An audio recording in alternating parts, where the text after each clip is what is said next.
হিমন্ত বিশ্ব শৰ্মা ডাঙৰীয়া অৱস্থা বেয়া। মুখখন দেখিলে আপুনি ধৰি চাবচোন।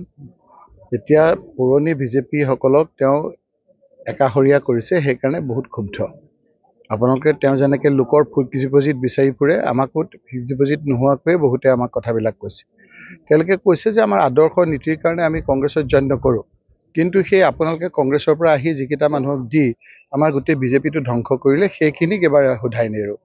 গতিকে এই কথাখিনি তেওঁলোকে কৈছে। ইয়াৰ প্ৰতিফলন আপোনালোকে যিটো প্ৰশ্ন সুধিছে, মই বহুত দিন দিল্লীতে থাকিবলগীয়া হৈছিল লোকসভাত, বহুত খবৰ পোৱা নাছিলোঁ।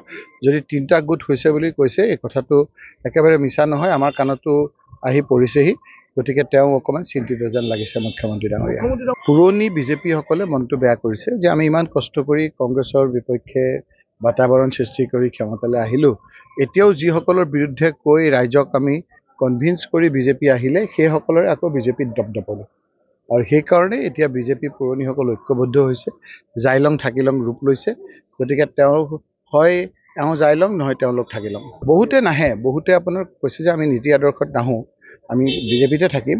কিন্তু যিখিনি আপোনালোকে পঠিয়াই পেলাই মানুহ আহি আমাক অসুবিধাত পেলাইছে, সেইসকলক আমি বিজেপিৰ পৰা অব্যাহতি দিম।